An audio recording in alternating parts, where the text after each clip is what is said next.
გამარჯობა, მოკლედ, რამდენიმე ხნის წინ ჩამომივიდა Blade HQ-დან კიდე ერთი ამანათი, რამდენიმე დანა შევიძინე და საჩუქრად მოაყოლეს აი ასეთი ჯიგარი. ხო და თავიდან მეგონა რომ როგორც სტიკერებს აყოლებენ ხოლმე ან რაღაცა და აღმოჩნდა რომ არის ძალიან კომპაქტური ესეთი სალესია დანის საშუალო სისქის არის დაახლოებით ალბათ 800-იანი იქნება. მაგრამ აი ამან ახლა იდეა მომცა რომ ლესვაზე გავაკეთო ვიდეო. ლესვაზე მინდა გავაკეთო იმიტომ ვიდეო რომ პირველი რამდენიმე კომენტარი შემხვდა რომ იქნება აგვიხსნა ლესვის სპეციფიკა. სიმართლე რომ გითხრათ მე თვითონაც არ ვარ რაღაცა ძალიან ისეთი პროფესიონალი, მაგრამ სახლის პირობებში რაღაცა შესაბამისი, ასე ვთქვათ, ატრიბუტიკით ვიცი როგორ შეიძლება რომ გავლესოთ სწორად დანა. პირველ რიგში გაგაცნობთ მე როგორი სალესი მაქვს და მე გეტყვით, ანუ არსებობს სალესების მრავალი ტიპი რა, არსებობს სპეციალური კუთხის დამრეგულირებელი, იგივე ლანსკის, ესეც ლანსკის არის ხოთა შორის. არსებობს ლანსკის სალესები, რომლებიც უფრო პროფესიონალურია, არსებობს რაღაც იაპონური ეგრეთ წოდებული whetstones, sweli ქვები, რომლებიც უამრავი სისქის და სიწმინდის არსებობს, ასე ვთქვათ. და არსებობს რაღაცა ის შუალედური სამოყვარულოსა და პროფესიონალურს შორის. მაგალითად, მე მაქვს Smith's Tri-Hone, აი ესეთი სამკუთხა სალესია, სამი სისქის ქვა აქვს Z. ყველაზე სკელი არის 300-იანი, მერე მოდის 800-იანი და ბოლო არის 1000-იანი. 1000-яნის მერე რა უნდა ვქნათ და როგორ უნდა ვქნათ, მაგასაც მოგიყვებით. რომ დავიწყოთ ზოგადად უკვე დანის ლესვაზე საუბარი, პირველ რიგში გვჭირდება ბლაგვი დანა, ჩემს შემთხვევაში ეს იქნება კობუნ ტანტო ქოლ სტილის. რაც შეეხება დასაწყის და დაწყების პროცესს, პირველ რიგში უნდა განვსაზღვროთ, რა დონის დაზიანება აქვს დანას პირზე და რა სისქიდან უნდა დავიწყოთ ლესვა. როგორც აღნიშნე, ამას აქვს სამი სისქის ქვა. დაზიანების გათვალისწინებით უნდა ავიღოთ პირველი საწყისი ქვა. შემდეგი რაც არის კუთხის განსაზღვრა. ლესულობის კუთხეზე შეიძლება ბევრი ხსმენიათ, ბევრი ვიდეოებშიც გინახავთ. ლესულობის კუთხე ნიშნავს იმას, თუ როგორ უნდა დაიხაროს დანა ქვაზე, რომ აიღოს სწორი პირი. თუ ძალიან მოგივიდათ ეს დახრა, შეიძლება გააფუჭოს პირის სხვა ნაწილები და თუ უფრო ფართო კუთხე მოგივიდათ, ასე ვთქვათ, შეიძლება ის მჭრელი პირიც დააზიანოთ, რაც შემორჩენილი აქვს ბლაგ დანას. იმისათვის რომ განვსაზღვროთ სწორი კუთხე, ბევრი მეთოდი არსებობს რა, მაგალითად ამერიკელები ამბობენ რომ რაღაცა ორპენიანი მონეტა უნდა დაუდო და ზუსტად იღებს 20 გრადუსს. 20 გრადუსი ეს არის დახრის კუთხე, რომელიც ყველაზე ხშირად გვხვდება ყოველდღიური ხმარების დანებში. არ ვამბობ საჭეხ დანებს და არ ვამბობ რაღაც სპეციფიურ დანებს, რომლებსაც სხვადასხვა დახრის კუთხე შეიძლება გქონდეს. ყველაზე გავრცელებული ვთქვათ და შევთანხმდეთ რომ არის 20 გრადუსი. დღევანდელ ვიდეოშიც მხოლოდ 20 გრადუსზე ვისაუბრებ, ასე ვთქვათ. და კუთხის განსაზღვრას რაც შეეხება, მოკლედ, ცოტა რთულია მიხვდე რა დონეზე უნდა დაიჭირო დახრით დანა. ამისათვის ზოგიერთ სალესს მოყვება ხოლმე სპეციალური სამაგრი, საიდანაც ესეთი სამკუთხა ტიპია და ზედრო დააყრდნობ დანას, იქიდან იწყებ უკვე ლესვას. თუ ეგეც არ გააქვს და ორპენიან მონეტაზეც ხელი არ მიგიწვდება, გასწავლი ძალიან მარტივ მეთოდს, რომელიც გამოცდილია და ასე თუ ისე მუშაობს. ამ მეთოდისათვის დაგვჭირდება მარტივი კვადრატული ფორმის ქაღალდი. პირველ რიგში ქაღალდს კეცავთ შუაზე, აი ესე დიაგონალურად და უკვე ვიცით რომ აი ეს არის 45 გრადუსი. აი ეს კუთხე არის 45 გრადუსი. ჩვენ რომ მივიღოთ 20 გრადუსი, შესაბამისად ეს უნდა გადავკეცოთ კიდევ ერთხელ დიაგონალურად, აი ასე და ხელში გვაქვს უკვე 20-22 გრადუსი. ხო, გადაკეცვას გააჩნია, ხმან პლუს მინუს 1 იქნება, მაგრამ დახრას დაახლოებით მოგცემს. როცა აი ამ დონეზე უკვე მიხვალ ქაღალდით, ეს შეგიძლია დადო სალესთან, დააყრდნო დანაზედ, დაიმახსოვრო ასე ვთქვათ კუნთის მეხსიერებით და всё, ანუ გვიდევს 20 გრადუსზე დანა და უკვე შეგვიძლია ლესვის დაწყება. რადგანაც განსაზღვროთ უკვე კუთხე როგორ მუშაობს და კუთხე როგორ უნდა შევარჩიოთ, გადავიდეთ ახლა თვითონ ქვაზე. ქვა ძირითადად არის უხეში და ოდნავ დარბილებისათვის ჭირდება ხოლმე ლუბრიკანტი. ამ შემთხვევაში ჩემსას მოყვა, მაგრამ ბევრნაირი რაღაცაა რა, საპნიანი წყალი, ჩვეულებრივი წყალი. ზოგი ვიცი რომ ვედესაც ასხავს, მაგრამ ამას თავისი მოყვა და მოდი მეც აქედან დავიწყებ. დავაწვეთებ ახლა ამას აგერ რამდენიმე წვეთს. გადავანაწილებ თელ სიფრთხეზე და ლესვა როგორ ხდება.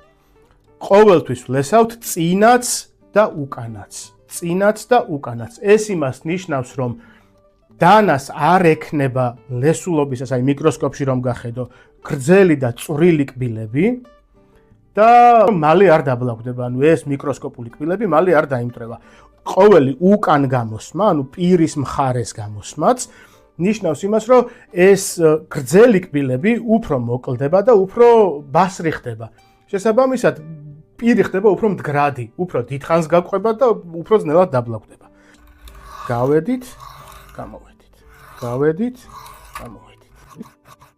ხო, და აუცილებლად ვითავლისწინებთ ერთ რაღაცას, რომ რასაც უშვებით დანას, მოკლედ, ერთი მხრიდან, აუცილებლად იგივე უნდა დავმართოთ მეორე მხრიდან. ხო, ასევე გაითვალისწინეთ, რომ ეხლა მე რაც ხელში მიჭირავს, ეს ტანტუა და შესაბამისად აი აქ მეორე პირი რომ მოდის კუთხის შემდეგ, იმას ცალკე გალესვა დაჭირდება და ნუ ვიდეოში აღარ ვისაუბრებ ამაზე, მაგრამ რეალურად ზუსტად იგივე უნდა გავუკეთოთ აი ამ მოკლე პირსაც, რასაც მთლიან სიგრძეზე ვშვებით. ჩვეულებრივი სტანდარტული პირის დანები, დროპ პოინტები და ასე შემდეგ უფრო მარტივად ილესება ამასთან შედარებით. ტანტო ნუ ცოტა პრეტენზიულია მაგ ამბავში. მოკლედ, ერთი მხრიდან რომ მოვრჩებით გალესვას, როცა ჩავთვლით უკვე რომ საკმარისი გავაკეთეთ, ვატრიალებთ დანას და ზუსტად იგივეს ვაკეთებთ მეორე მხრიდან. სინათლეზე გახედვის შემდეგ უკვე ეტყობა, რომ ჩაღრმავებები, ასე ვთქვათ, და ამოტეხილობები ამ დიდმა ქვამ გაუქრო პირს და შესაბამისად უნდა გადავიდეთ უფრო წმინდა მხარეზე. ამ შემთხვევაში ხა მე გადავატრიალებ 800-იანზე, ისევ დავზეთოთ, ისევ დავასხათ რამდენიმე წვეთი, ისევ გადავანაწილოთ ესე თანაბრად და ზუსტად იგივე მოქმედება. ვიჭერთ შეერჩეულ გრადუსზე, ამ ჩემ შემთხვევაში 20 გრადუსზე და დავიწყოთ წინ და უკან. არ ვივიწყებთ იმას, რომ ხელით მაქსიმალურად უნდა ვაკონტროლოთ, რომ დანამ არ განიცადოს სხვადასხვა მხარეს გადახრა.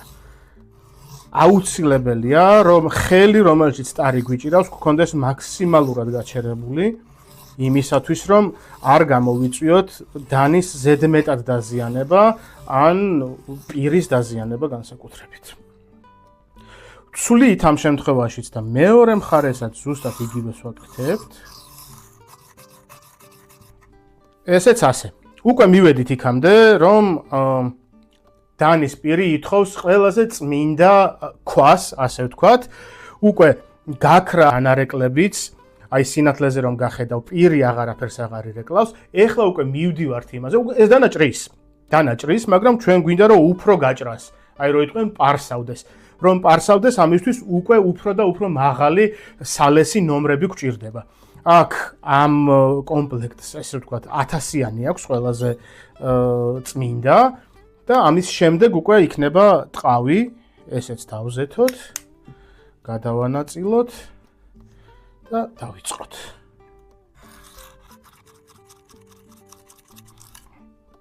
ამასაც ვატრიალებთ მეორე მხრიდან და ზუსტად იგივეს ვაკეთებთ.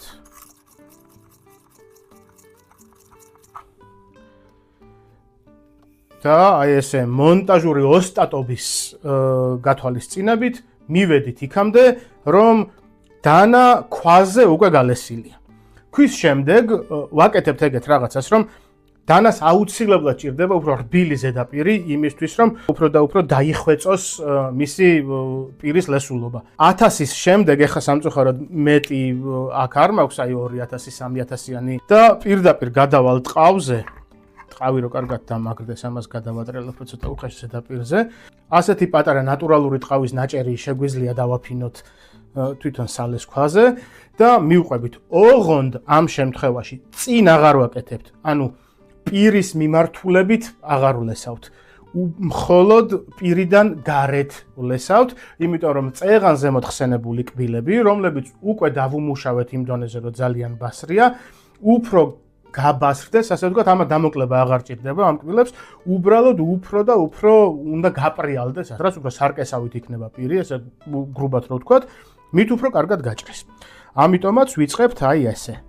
ყუისკენ პირის გარეთ ვლესავთ, სანამ არ მოგვბეზრდება, ან სანამ არ ჩავთვლით, რომ მორჩა საკმარისია და მეტი აღარც სურვილი გვაქვს, აღარც ენერგია და დანაც უკვე ბოლომდე გალესილია.